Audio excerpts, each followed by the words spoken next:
Sex, porn, love addiction is all about self-soothing to manage your emotions. It got set up back in the childhood development years. It's just not about sex. It's not about porn. It's all about the repeated use has set up the physiology to crave those dopamine, serotonin, oxytocin, self-manufactured drugs in the body. It's impacting women, men, children aged 10 to 75 across all the age ranges, the sexes, the cultures, the professions.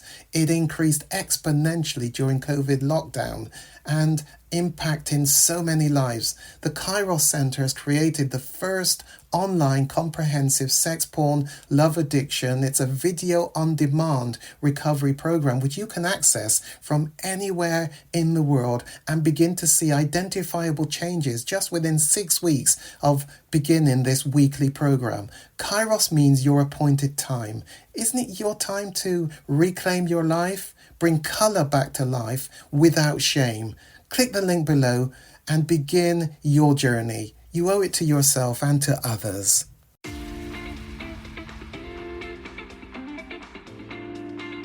This is where it starts. We've done the history taking. We've diagnosed the various reasons, role, function, purpose for which the sex addiction was set up, typically in childhood. And now we're ready to begin the work. Remember, there were two options. One was EMDR, eye movement, desensitization, reprocessing. I hopefully would have sent you some details about that so that you have the option whether you would want to look at processing unresolved issues from childhood. We're now embarking upon the recovery program, and you should have an outline of all the different subject matters which we're going to cover in the program. So I'm now fully on board. A strange statement, but until I had done the actual diagnosis, I wasn't in a place to, in a sense, write a prescription to enable you to go forward with the treatment plan. Now that we have done the feedback, history taking, we're ready to embark upon your recovery. Remember, the Kairos Changement Recovery Program is so much more about looking at you reclaiming your life, looking at how your life might have gone off at a form of tangent in childhood, and now seeking to reclaim control and better quality of living life for you. This is where it starts. So the first thing is I need you to think about buying a calendar, getting a calendar of some sort, because I need you to start to make a count of the number of days of sobriety that you have acquired up to this point. Remember, sobriety, cessation, stopping the acting out behaviors. Hope we can agree on what acting out is. Acting out is any form of behavior, sexual patterns of behavior outside of the couple relationship, if you are in a couple relationship. But you get to define sobriety.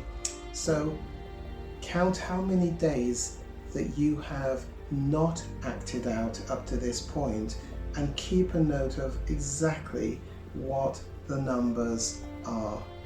And then that calendar that you're going to obtain, whether you print one off the internet or you have one for this particular year, I would like you to start to make crosses on the calendar, identifying the number of days of sobriety that you have achieved up to this point. There is an app called Goal Therapy, I think it's called.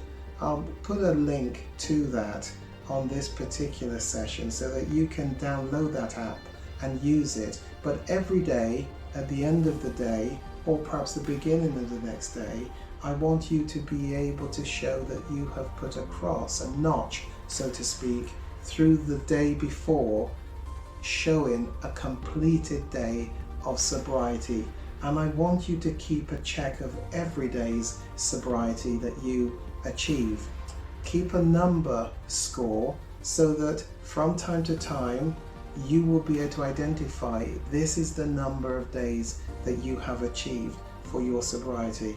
And it's important that you can see that calendar every day and see the number of notches, because I call them notches, the crosses that you make for sobriety, because that's really important for you to be able to use the numbers that you are seeing, that your eyes are seeing the number of crosses that you have made for the number of sobriety days that you have gained, so that on a day when you are tested to act out, you'll think about the fact that if you do that today, you're going back to step one in terms of the first day of starting the count for your sobriety. So I hope that seeing the number of days which you have crossed off will actually help you in your decision not to act out on a particular day. That's really important, that you keep the number of days of sobriety. The next thing that we want to think about is the fact that in this program, rewards and treats are built into the program. So many of my clients look upon me quite strangely when I talk about rewards and treats. Well, there's something about rewarding yourself when you have done good. So many people stop rewarding themselves when they become adults. Remember in childhood when you did something really good, a teacher gave you a star. First thing that you probably wanted to do was to run home and show mum, look what I've achieved in school. And guess what? The very next day you wanted again to achieve the same outcome to get another star. As adults, we didn't lose the need to have people compliment and tell us how good we are at the things that we have done. But actually, people stopped applauding us and patting us on the back, and yet we never lost the need for those applauds. And so I encourage you to think about when you have done certain things, you've been triggered, you overcame, and you got through another day. Think about small treats. They don't have to be expensive things. They just need to be something that marks the fact that you did good, rather than succumbing to the trigger to act out. Rewards and treats. Now, typically I look upon this program as one of recovery of the couple, not just the individual. And so in a while, I'm going to take you through what I call the couple recovery plan. Remember, there is a separate program for the female partners. If they wish to avail themselves of that program, please feel free to contact me. Please feel free to look at the website, and I can always talk with a female partner for a brief telephone chat beforehand, just to help them to understand the nature of the support that is available for them. They do not need to suffer in silence whilst perhaps the male partner is getting their help, getting their treatment, and the female partner often is thinking, but what about me? He caused the damage to our relationship by the porn, sex, love addiction. He's getting the treatment. He's spending the family money. What about me? Support is available for the female partner.